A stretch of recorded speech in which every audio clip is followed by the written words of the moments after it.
when you feel good about you, Yes.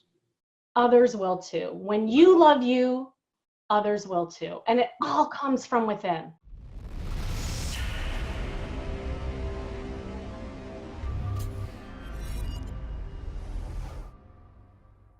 Live from New York. I always wanted to say that. Welcome to the Unstoppables. This is the place where we turn those ideas, those intentions, those wishes into reality. And today's very, very special guest in a honeycomb in LA is Kim Seltzer. Kim, welcome to the Unstoppables. Thank you. It's good to be here. Kim, we've got to start with something that's very close and near and dear to my heart. That would be called school. And way back when I was finding my way forward to the beaches of California, I stopped off at a place of higher learning in the same state that you went to school. You went to school at Indiana University, correct? Yeah, no way. School. Uh-huh. You know where I went to school? Did you go to Purdue? Woo! Oh! Baby. Boiler up! We already are going to be like in competition here. Well, let me tell you, because it's proven to be true, this is not flattering. This is what I see. Purdue is a place where men went, and Bloomington, Indiana had the best looking women.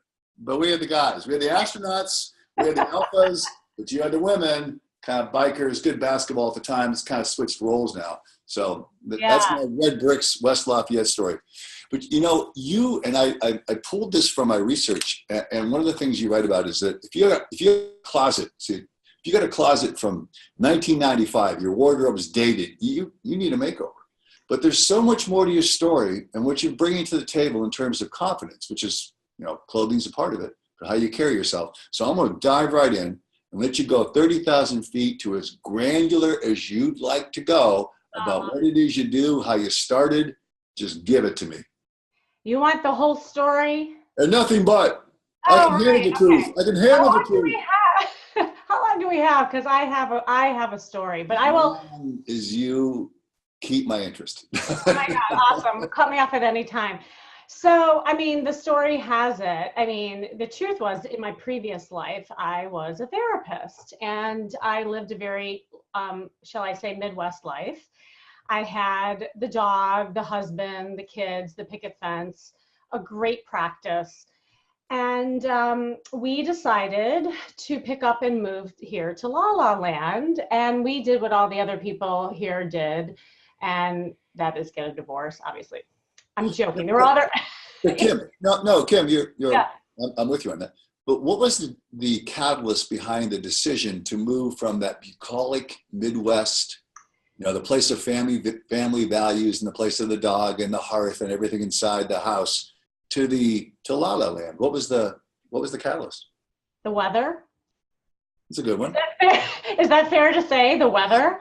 No, and honestly, like actually at the time, my ex and I, we really always dreamed of going out to LA. And, you know, I'm a very outdoors person. I love the Midwest values, as you said, and I loved the people, and my family was there. But actually, I had family out here. And every time I would come and visit, I was like, oh, this is me. Like, and then we just got the opportunity actually through his work to come out here. So, yeah, and my kids at the time, mind you, were really small. I had like these babies, right? So mind you, I still was in, just picture this, I was still in my like oversized maternity clothes, right? My Birkenstocks. I still had the nursing bras on, mind you, even though I wasn't pregnant still. But that was like kind of my life, right? And so when we got divorced, when we landed here, that is when the record stopped. You know, like my life as I knew it at that moment in time was gone. And I had to figure out what I was going to do with my new life. And, you know, like when you get to a point in your life and there's a fork in the road, right? Yes. I was at that fork, and honestly, I was heading down that really dark path.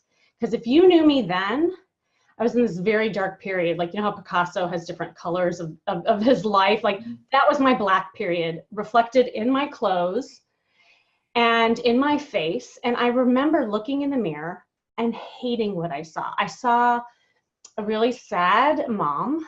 I saw a depressed girl, and one that I never thought I'd see, to be honest. Like if, you know, before that whole thing happened, I felt like I was a pretty positive, happy person, but that wasn't the case in that moment. And so I kept going down that path until one day when I looked in the mirror, I was like, all right, I'm not doing this any longer. I don't like the way I look.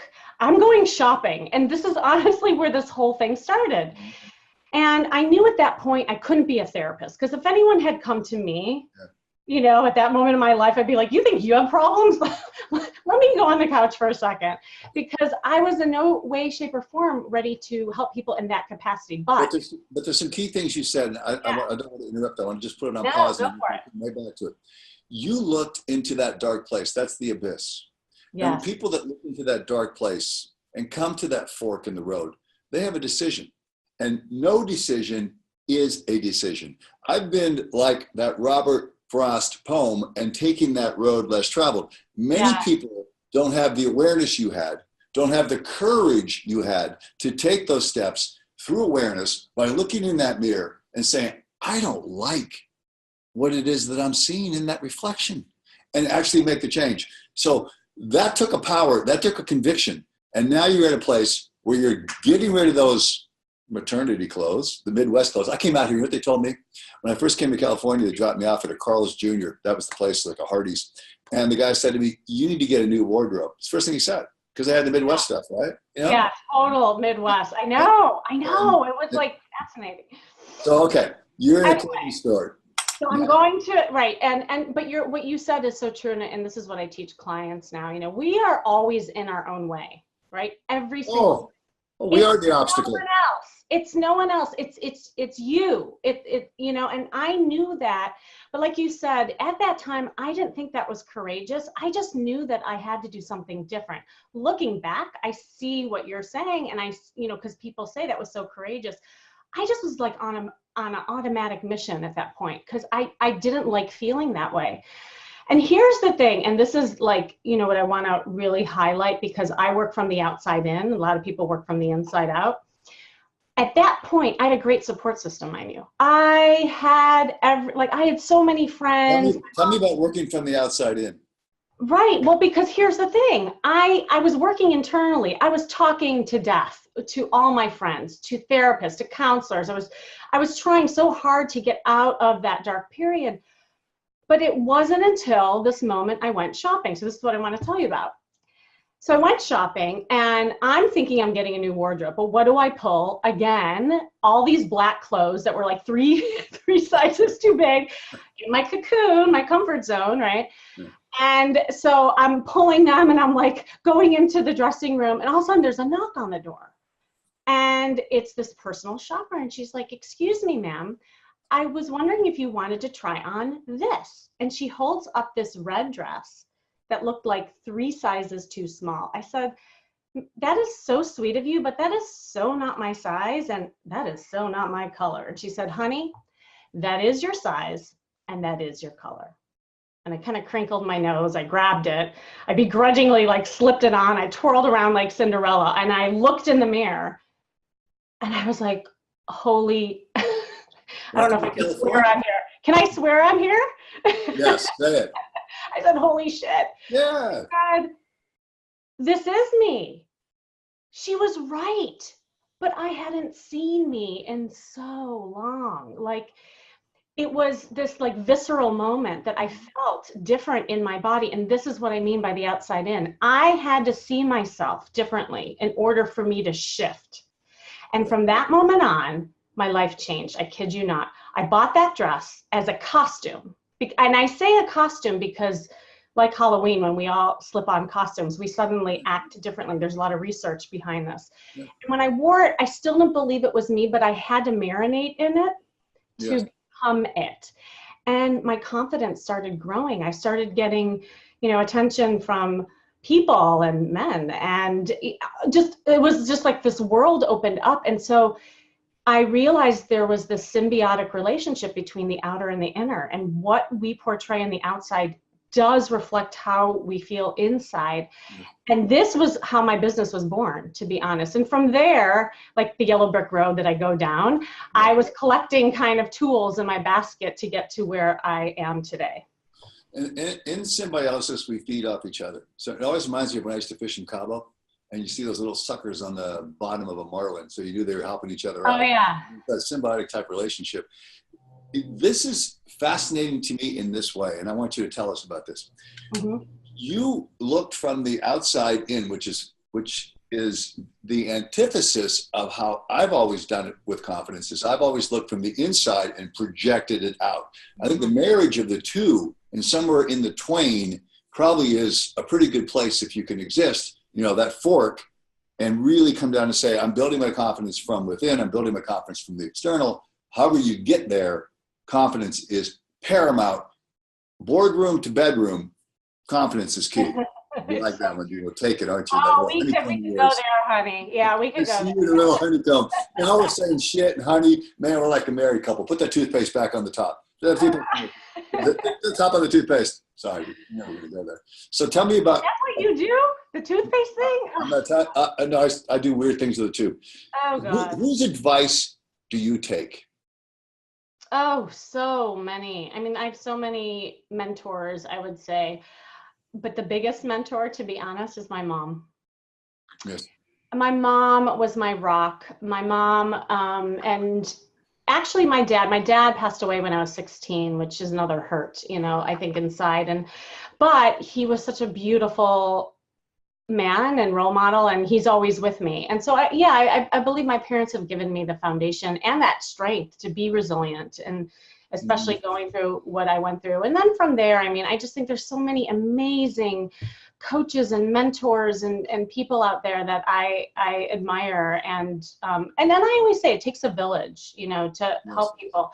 But, you mentioned, this is interesting because you were saying how you project out, right? Like you go from the inside out and I go from the outside in. And I do believe there's a balance between the two. I have a great story that I wanted to share with you on that because and I see this all the time. So you asked what I do. I mean, I do all kinds of things, from these makeover intensives where I take people shopping.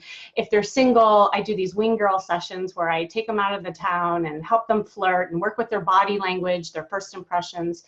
So this woman who called me up one day, she wanted a full makeover. And we went and we were doing a photo shoot and we did the hair, the makeup. She wanted the full shebang. She said, Kim, I have been single for 23 years and I'm doing the same thing over and over again. I go to my desk, I go to work, I come home, I watch TV, I go to bed. I'm sick of it. She got to that breaking point, that I'm sick of it point.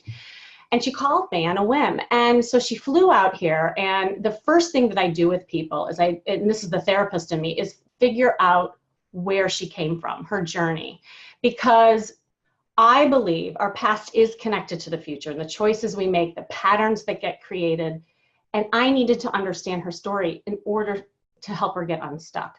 And it was profound to me how much she was giving her power away, right?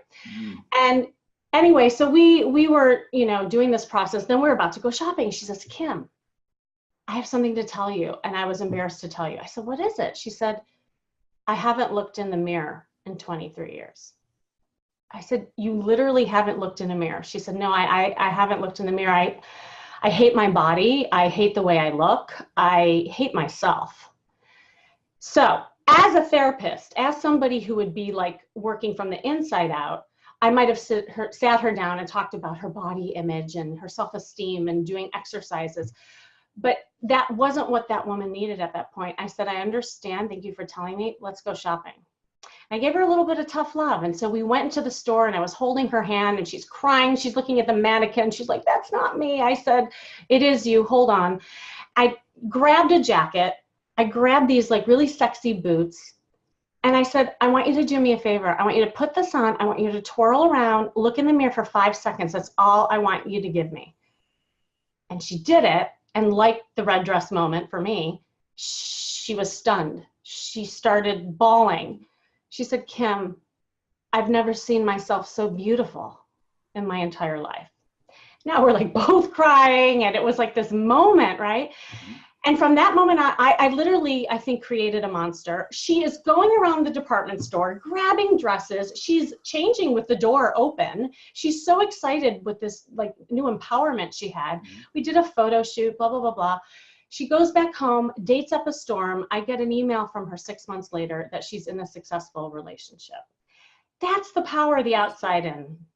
And you know, you have tremendous credibility. You went to not only Indiana, which I'll give you credit for that, for surviving Bloomington and the Winter, but you also went to Chicago, University of Chicago, got your master's degree, right? Psychology. Yeah. So, and you had those invaluable life experiences. You have the ability to look in the mirror. And I think anyone in business, I call business and life one and the same. It's all life. Yes. Anyone in the boardroom to the bedroom, it is about that presence, that presentation, and never giving away your power, which to me, the power base is self-respect. You're the only person that can give away self-respect. They can't take that from you. Absolutely. And, you know, how you dress, how you comport yourself, how you carry yourself is that confident air that changes the dynamic in that boardroom. It changes the dynamic because you're feeling it, because you're presenting and you're representing. And that to me gets me all fired up, as you can tell, because I love where you're going. But before you could get to the place you are, and as you keep moving always forward, before you got to that place, it's my book. You're going to get a copy of that book. I do. Please. Yeah, it's not a comic book. Well, it might be a comic book, but before you could get there, you had to break out of the big C, and that's comfort. So how would you tell us to break out of our comfort zone before we get to that place where we just get sick of ourselves and we can't take what we're seeing in the mirror? Yeah, you know, I always tell people you have to get uncomfortable in order to change. Otherwise, you're doing the same thing over and over again, right? Mm-hmm. Yeah. And hoping for a different result. Yeah. Exactly. I mean, that's the definition of insanity, right? Doing the same thing over and over again, expecting a different result. And so anytime you're feeling uncomfortable, that's good. That means you're shifting, you're changing. And that's exactly what I do with people. And when I work with people, you know, my magic formula, and it's the name of my podcast, it's called the charisma quotient. Because I believe charisma is kind of the key to your kingdom. It's a magnetic energy that draws people to you. And I believe there's 3 ingredients in charisma. It's your style intelligence. I made that up because it went along with the other 2. Emotional intelligence and social intelligence. And so when I work with people and getting out of their own way, creating new habits and patterns, I look at those 3 areas in people's life and help them shift. But here's the thing. Telling somebody to be more confident, like that is overwhelming. I love when people say, oh, just be more confident, you'll be great. It's like, if they knew how to do that, they would do that. So I always say that the smaller changes add up to the bigger win. And so I start small. So with your style intelligence, if that means for once in your life, you put on a pair of heels and you walk out there feeling a little bit more confident in the way that you walk, and your posture suddenly lifts up. I mean, I see this happen with women. You know, you walk differently when you're in a pair of heels. I'm sorry, ladies, you do, you know, rather than the Birkenstocks, and you can back me up, right, as a man. You notice these things. Absolutely. Right? They don't make shoes for women. You wear them for men. And men are the ones that, it's all about the men. I mean, come on. Actually, okay, can we just like digress for a second? I figured out there's 3 reasons why a man likes heels. You want to hear? Oh, this is gonna be good. Me out. Okay, just as a little like commercial break. The first thing, you love the way the calves look, because right, the calves get really defined. A woman's leg just suddenly looks beautiful, no matter what size, shape, or form. Yep. The second thing, it slows down your walk. You walk sexier as a woman. Your posture's upright. I mean, you can't possibly kind of shuffle your way when you're in heels. You have to kind of like slow it down, and there's a sexier walk. Third reason is that you don't wear them. It's like, that's a feminine thing. It's a woman thing. And so, yeah, that's what I always tell women, hands down, if you're ever in doubt, wear a dress and heels and you'll knock them dead. Anyway, so that's style intelligence. The second area is the emotional intelligence. And I help really and I know you do this too, expressing and managing your emotions and learning how to be vulnerable so that people can really see the authentic you is so crucial in connection. Authenticity and vulnerability are 2 keys with every guest that we've had on this show. So the guests that have been most successful, who are unstoppable like you, are the ones that are carrying those traits forward, along with the R word, which is resilience. But I'm going to ask you, this is the one point of divergence we have. Okay. I would make this argument with you or have a conversation with you if you weren't wearing heels to throw me off. So how do you become charismatic? Because there are some people, I will tell you, you can dress them, they can have the IQ, they can have the EQ, they can have the emotional, but they ain't really that charismatic. So send them to me and I'll make them that way. But here's the thing. Okay. And I know what you're talking about, and I see this all the time. Look, there's different levels of, you know, being charismatic. But here's the thing that I find fascinating about charisma. And when I researched this is something that's a learned skill. Like, no one is born with charisma. That's fascinating to me. Really?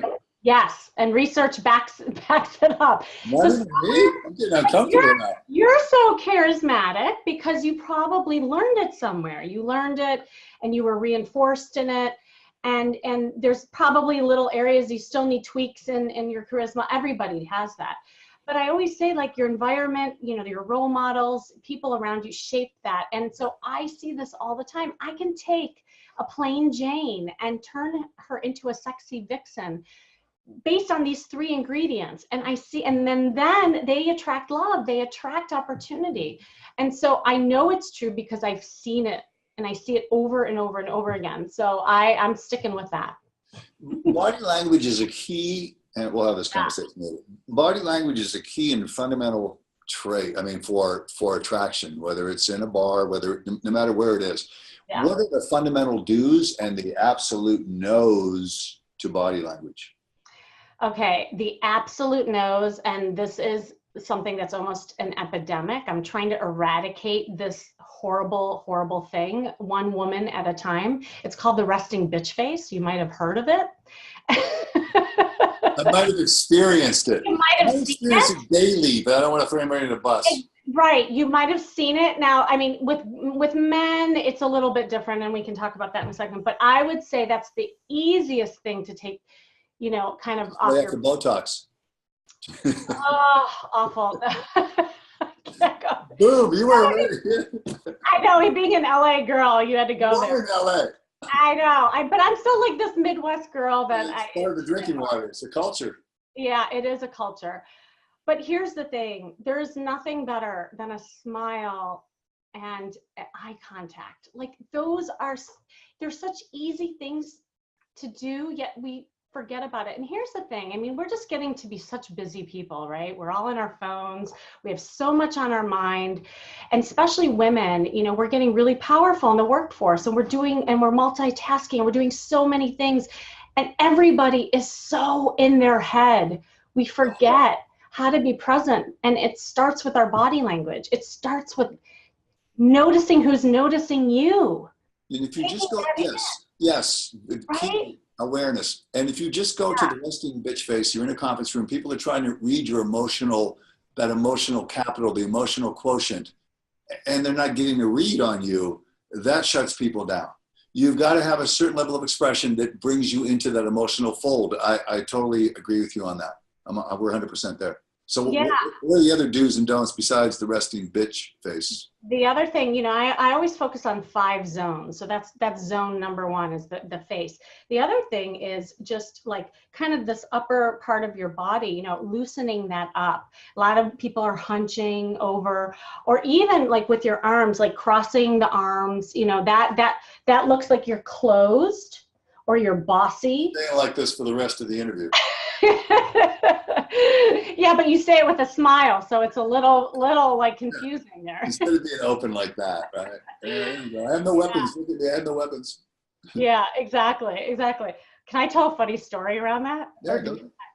So I used to be a matchmaker too, amongst all these other things I've done. And I loved having that experience, but now I teach people how to be their own matchmaker. But one of the funniest stories around body language and how people read that in first impressions, I was matching this guy, and this guy had a very particular like woman that he wanted. He was very into looks. He wanted, you know, certain personality type, blah, blah, blah. So I found the perfect woman.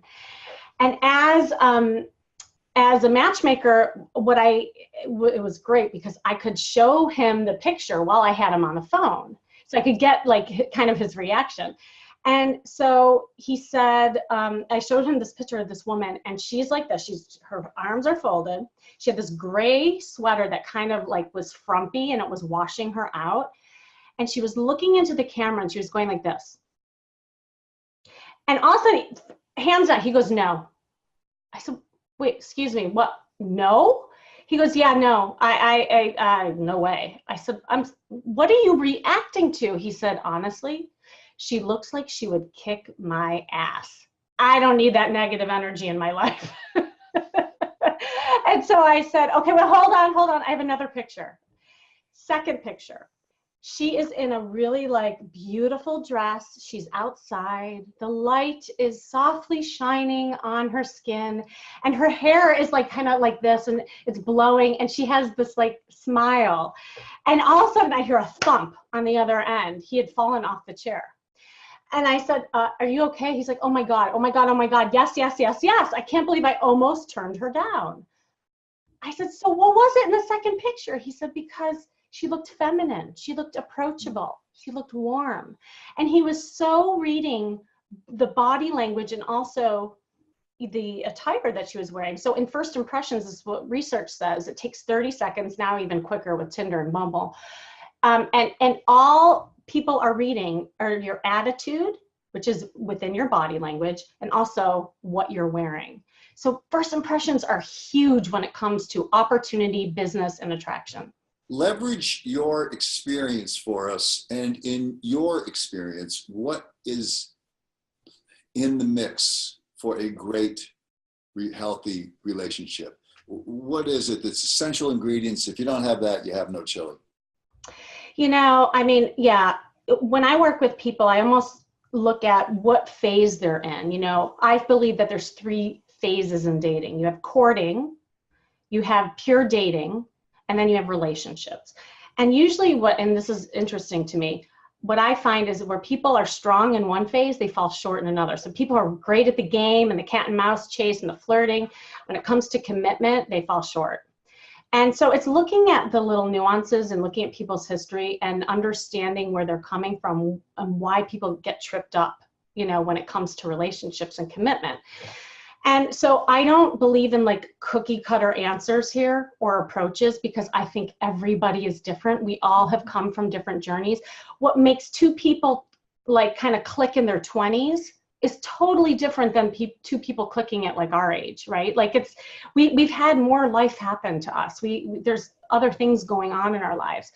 But what I will say, the fundamental things that I see that are successful in relationships is great communication, similar value set, and a constant, like almost feeling of dating each other. So like, I believe that people should always date each other, like never forget that, you know, the first phase and keeping that spark going, because a lot of people fall into a state of complacency. And obviously, like, I'm not even going to go there talking about like being truthful and not lying and cheating and all that. I mean, I think that's obvious. Those are givens. But because I think they all come from the epicenter of what I call 4 pillars, which is the spiritual, the intellectual, physical, and emotional pillars that support and protect your values. And when you come from a place of similar, that can never be the same because you're different people, similar values, that's the anchor, that's the right, the wrong, the truthfulness, all those different things. Exactly. I'm talking almost about, someone would ask me, the cynic on here would ask this: how do we keep that dating scenario alive? Oh my God, she's got these responsibilities over here. I got to work over here. I'm tired of it. Yeah. How do we do that? Can you hold on 1 second? I see this light is like shining on me. I thought it was coming from up above. And it was the angels. I thought that was called enlightenment. I still see it there. Oh, there, wait, now we're done. I did it for effect. Oh, that's so much better. What? Wow, that was it. I thought you were just being, it was enlightenment. I thought that's where all those words of wisdom were coming from. Really? Should I put it back? Was it no, you got it. You got it. So how do we keep that? How do we date our partners? How do we keep it going? Well, you know, again, and this goes back to like what I teach people in the beginning stages. It's about looking at how we look physically. So it's like, don't, okay. I mean, every couple's guilty of this. You get really comfy and you end up, eating Chinese in front of the TV with your sweats on. It's just easier. I get it. No one wants to blank that.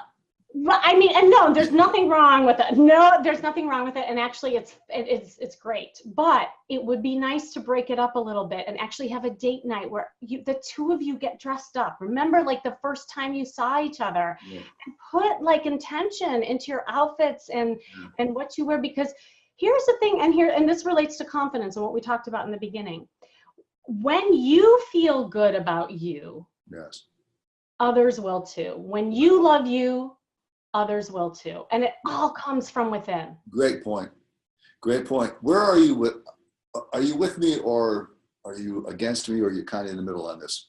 I think the key to moving forward is taking those life experiences you've had in your 20s and then getting to the stage where we are while learning from them but not prejudicing our current relationship or a future relationship based on what we've effing experienced in the past. Being able to have the cleanest slate possible, knowing you still have your stuff. Yeah, you got that shit, but you're not penalizing somebody else with that or for that shit.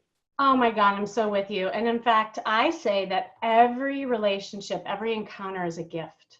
You learn something. Beautiful. Beautiful. Learn something in each and every person that you encounter and meet, even from just like a quick interaction on the street.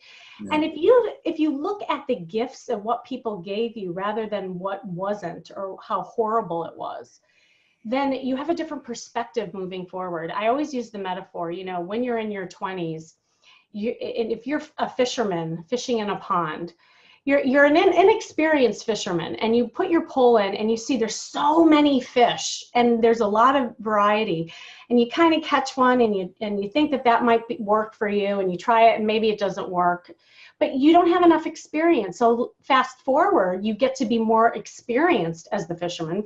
You throw your pole in, but oh my God, the pond looks so different, right? Like we have a couple of fish with 3 eyes, we have one with a gill missing, like more life has happened with people, but we're more experienced as the fishermen. So we're more solid with who we are, so we make better choices, and we're also more accepting. So that's why I believe that those past relationships are good. I'll give you a good one with fishing, because I use this analogy with my friends. I tell them, if you want to catch some of the most beautiful fish in the world, so now we're making people fish, fish are people too. If you want to catch a marlin, stop fishing in freaking koi ponds. Because you ain't gonna catch a marlin in the koi pond, And these guys are fishing they're fishing in koi ponds, like you said about insanity, and they're expecting a different result. You're in a freaking koi pond. You got to be able to put yourself in a position physically, intellectually, spiritually, emotionally, and put yourself out there, fish in an ocean, and know what to throw away and what to keep. You know. Yeah. And I'll take it one step further, is that you got to even know that you want the marlin or the koi pond. Like some people don't even know that. So they're throwing in their pole, not even knowing what fish they want. They think they know, but they're not really truly knowing. So yeah, it's important. You are resilient.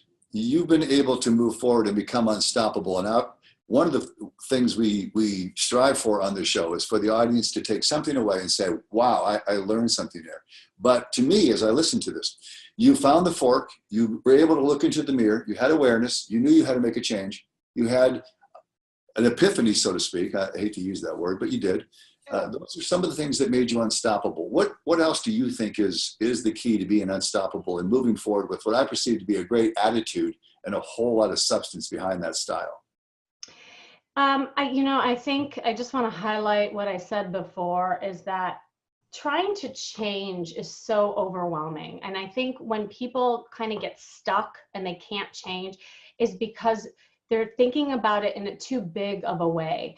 But if you really just break it down and just start small, start with getting a red lipstick if you're going to change a little bit.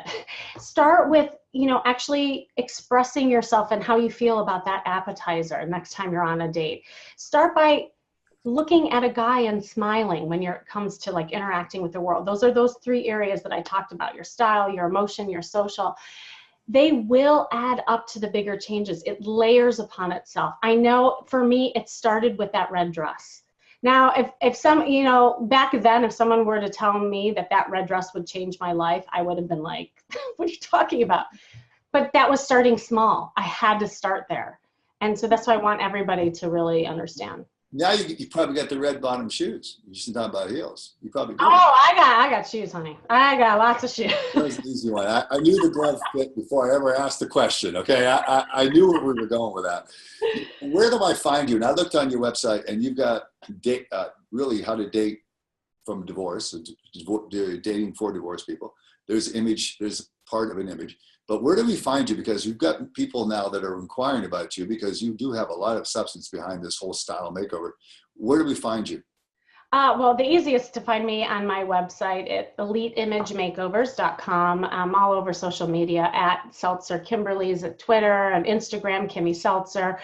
But, you know, the thing I always encourage people to do, just contact me. You know, my services really vary. I'm actually changing my website right now to really reflect the 3 areas that I work, because it isn't just style. It's also, you know, helping you with your dating life. It's helping you with your confidence.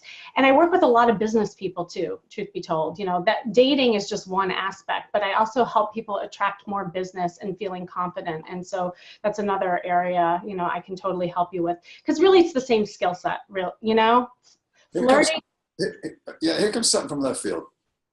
I'm not going to throw you into this mix, but you mentioned it obliquely up front. It's not California based. It just seems like, since that's where I'm anchored, I see so much of it, but I see so much divorce. And I see, for whatever reasons of marriage, which is whatever, however that's defined, which is very important, how you define the concept. True. And how you live that as a reality. But I think we see so much of it. You know, where do you think marriage is going in the future? Oh, you really want to go there? Man, I can go off on this for another 8 hours. We could do a whole other, let's do a whole other podcast on this. Yeah, I think it's interesting times. You know, when you look at the history of marriage, we didn't live as long. And marriage, as we knew it when it first started, was a document that allowed women to have a dowry so that they could survive, right? And it was a whole different intention. Well, it's a contract. It was a contract, and it's, you know, it's so different today, right? Let's be honest, women don't really need men for that anymore, right? Like, you know, women can kind of do all that stuff and we can survive, but the truth is we don't have to do it alone. Like, you know, having a partnership is a beautiful thing, but how we define that partnership, I think, is really different for everybody. So where is it going? I think, just in a nutshell, I think there's a lot more variety in what a partnership looks like nowadays. That's more accepted than way back then. So, you know, I always joke, sometimes I almost think we should have a partner for each decade, because you're so, right? Like, I mean, I was so different in my 20s than I am now. And that's a great point. That's a great point to segue that I'm going to encourage the audience to think about this. You evolve or you die. So it's either evolution or obsolescence. And if you're not evolving, and you talked about it, just the evolution of staying present physically, making sure that you're on date nights, making sure that you're taking care of yourself. So you want to be that person that has that attraction level. And you have to intellectually, you're different than you were in your 20s. You got to be able to evolve together in some way by communicating, understanding, being emotionally there, there's those 4 pillars, and I'm not going to get away from it, and having those values. And if you evolve together, I think you got a really good shot. I do too. But at the same token, sometimes there's an expiration date on things, and that's okay too. Yeah. You know, yes. and some things do come with an expiration date. Yeah. I'm not one of them. I'm going to be always forward forever. We've just lost this entire thing. We're coming back on a marriage podcast one day. It's going to be a great one. Okay, done. So for you, how would you define success? Oh, wow. I mean, I think success, again, is something that's so personal. You know, I think we can define it in so many different ways. I will say, I'll just talk for myself. I feel like, for me, success is when I feel whole. when I feel that there's a wholeness in, you know, abundance, wholeness in love, wholeness in relationships, and when I achieve, you know, kind of that level that I'm looking for, that to me is success. And so I think there's like different areas in our life that we can be successful. And that actually relates to confidence. I always say, you know, confidence, I define a little differently than other people. I believe is experience. I don't believe that there's someone who is not confident, because I always find an area in somebody's life where they feel confident. Why? Because they have experience. They've been exposed. And so it relates to success. If I'm not feeling successful in a certain area, I'm probably lower confident in that area. So what can I do to lift myself up and improve in that area? And that's where the change happens. And this is where you get uncomfortable. It kind of goes back to what we were talking about in the beginning. And all of life comes with the underpinnings of relationships. So the first thing people assess when you walk into a room, again, whether it's your living room or it's a diner or it's a boardroom, is your confidence level. They're not going to open their minds they're going to form opinions based on your confidence before they ever look to us to say, are you competent? What do you have in terms of knowledge? They're first going to assess and read that confidence level, or they're not going to buy it. They always buy that message before they buy the message. The other side of that coin of success is the F word. Don't let your mind go in the dirt. It's failure. So tell me. Why did you assume that my mind went there first? I was reading your body. I was reading your eyes. Your eyes never lie. The eyes never lie. So tell me about failure. What's your biggest failure? What did you learn from it? Well, first of all, I don't see it as failure. I only see it as as experience again. If something didn't work, I welcome that. I'm like, okay, so let me figure out what didn't work about that so that I can improve it. I think when we buy into the concept of failure is what stops us. You have now elevated yourself to the pantheon of the great ones, because the great ones that have been on this show cannot define failure. They look at it as a setback. So they say, it's just something, you know, it's an obstacle. It's this. I really don't know if it's a failure, because I think that's the thing what Churchill said is that, you know, success is never final and failure is never fatal, unless we make it such, I think. You know, it's a mindset. And you've got a mindset that is really always moving forward. You're open. And you talked about feeling whole. Huge point for the audience. Huge point. Feeling whole to me is being in alignment with who you are at your very core and living that externally. So there is no disingenuous side. There's no side speak over here, a story you got to remember over here, or the story you're telling yourself that really has no basis of reality. I think it's all part of the whole. I love it. I love it. I think I know the answer to this. I bet you I do. But I'm going to ask you just for giggles, okay? Ask away. Toughest question I'm going to ask you, so get up to the plate. What is your one defining moment that has been the indispensable arc of trajectory that's gotten you here? What's that one thing? Oh my God, easy. It was that fork in the road. It's when the record stopped. Yes. I mean, I don't even have to think about it.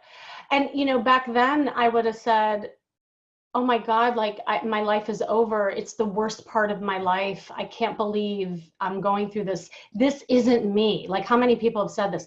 Wait a second, I'm not supposed to be here. This isn't me. And I really didn't think that at the time. But now looking back, thank God that happened. I would have never been here. Never been here. I would have been that girl in the Midwest with a picket fence and maybe still being that therapist and living my life in probably complacency, maybe not moving forward. So now I'm thankful that happened. And it really helped me get out of this kind of like notion of not being powerful, right? Like we are all very powerful, yes. But we have to create that for ourselves, right? We all have that in us. And here's something that I think is interesting. It relates to what you said. I think people misunderstand and confuse being a victim versus being vulnerable. Mm-hmm. Mm-hmm. I mean, I feel like that's a whole topic right there, you know, victimization versus vulnerability. And victim is often a choice. Yes. But being vulnerable and being authentic and opening up and really allowing people to see you. I mean, when I wore that red dress, that was a vulnerable moment. People saw me, but I had to be comfortable with that. I wasn't comfortable at the time. I wanted to hide. She is confident. She is resilient. She is unstoppable. She is Kim Seltzer. You have been a phenomenal guest. I've enjoyed the heck out of this conversation. I think people out there have gotten a lot out of this based on what I'm reading. I've got one more thing for you. You're going to live to 200 years old. I got it. It's going to be great. You're going to still be able to fit and twirl in the red dress. But at a certain point, you have an expiration date. Yeah. Upon that expiration date, when you go to your grave, you want the people in your life, the kids, the people to read something, one paragraph about you. What would be in that one paragraph that you'd say, wow, there's my legacy? Ooh. Oh my God, that's such a good question. I love it. I think I want people to know that you can do it. Like God, the emails that I get, and I just got an email from my client the other day of how much like her life has changed working together, and like knowing that I've helped other people change their lives, how I've changed mine. I want people to always believe in themselves, to know that they can change, that they can have the confidence. And if they don't have the confidence, it's because they don't have the experience. So get out there, do stuff, put your life into action, because that's what is going to end up helping you change and better yourself. And don't stop living life, for God's sakes, because you don't know how long you have. You got to know the difference between life and existence. Choose to get out and play, engage, and learn. And you're someone we can all learn from. So one more time, where do we find you? EliteImageMakeovers.com. And again, you can find me on Twitter at Seltzer Kimberly, Facebook, Kimberly Seltzer. You know, we're going to come back and do another one. I'll do it on your terms next time, and you can ask me the questions, okay? Yeah, can you come on my podcast? I was going to say that's another way you can hear me on the Charisma Quotient. You can find it on iTunes. And Charisma Quotient podcast. And, you know, the person that's helping me, because I am totally horrific at setting stuff up, in this room told me about that podcast. That was great. So, oh, great. Yeah, so there we go. I am going to leave you in the beautiful, beautiful palm trees of LA while I sit in the rain of New York. So do you see the light is coming through again, shining on me? I'm telling you, I think the light is following you, or you are giving off the light. You know, you could be the light. Who knows? I'm the enlightened one. Oh, God. You were a light on the show. So thank you very much. Thank you. It was so fun. Indiana and Purdue could play well. We did. Thank you. Good. Take care.